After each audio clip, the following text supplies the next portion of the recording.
ඒවා අලුත් වැඩිය කරාද අර නිදන් වරු කැඩුවෙත් ඇත්තේ. ඔව් ඒක ඇත්තයි.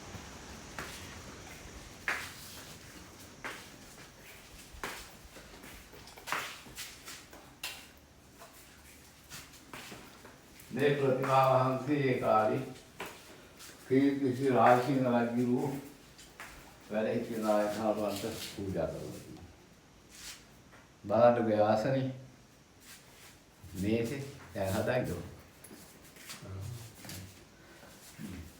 පුසලේ හාරු වලද පාත්‍රේ මේක මේක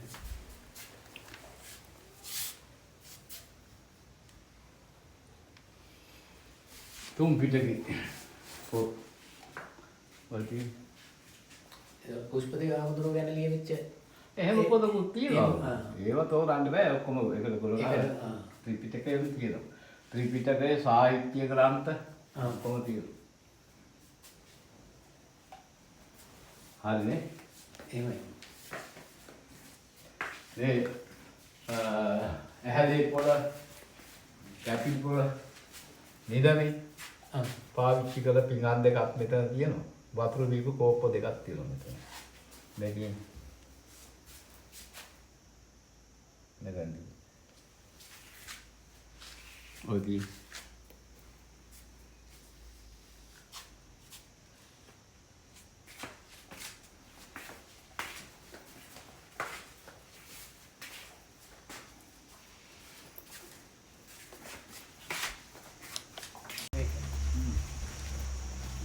එක දෙයක් කියලා ඉන්න දෙන්න.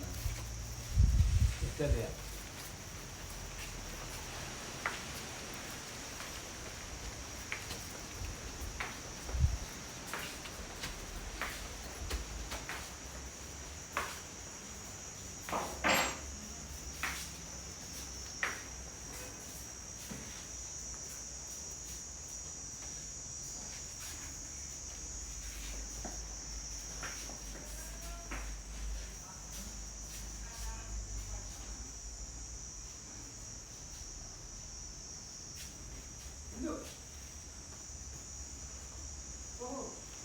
අපේ ලංකාවේ මිනිස්සුන්ට වාසනාව නැහැ නේ මේ දකින්නවත් ඒ වී කියන්න බෑනේ. විකුණන්නේ ඔට්ටු වෙන හොල්කම් එහෙම. ඉතින් කරන්න දෙයක් නැහැ. කෞතුකාගාරයක් හදලා තියන්න හිත තියෙනවා. ඒක 3 මාසයක් තියෙන්න. එනාර මේ ගිරුල්ලේ නැද්ද කොළ ඔව් මේ තාරලා ඒකෙත් මේ වෙසක් පොයටයි පොසොන් පොයට විතරයි කෞතුකාගාරයේ විවෘත කරන්නේ. ඔව් මොනවද කරන්නේ? මේ කීර්ති රාජසිංහ රජුරු පූජා කරපු පිළිවාරක් පොත් වහන්සේ. ඕම් එක නමක් ඈ. මේ ආදි පොත් වහන්සේ. අපේ ගෙවල් වල රැයට වැඩමවලා පිරිත් කියන්නේ. ඉතින් 1764 මේ පොත ලියලා තියෙනවා. ඔව්. ඒ කාලේ අර අතෙන් රෙදිවියා කියන්නේ මෙති අතෙන් නූල් හදලා වියා කියන්නේ රෙදි අල්ලල බලවට කමන්නේ නෑ රෙදි රත් පාට රෙදි කෑල්ල අතෙන් නූල් ඇදලා රෙදි වියලා තියෙනවා. ඔව්. හරි. කවදාවත් දකින්න හම්බුනේ. ඒක තමයි. එතකොට මේ දෙන්සුවත් ඒ කාලේ.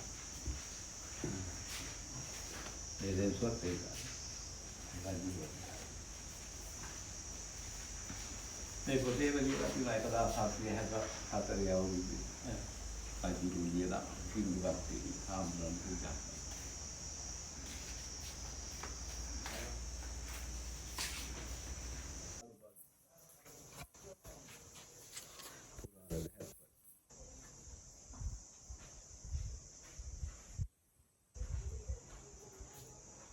ඔබ දැව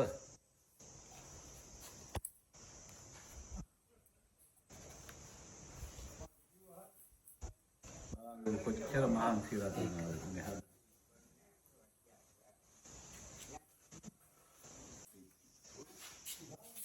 හොඳ පැත්තේ ඉන්නේ.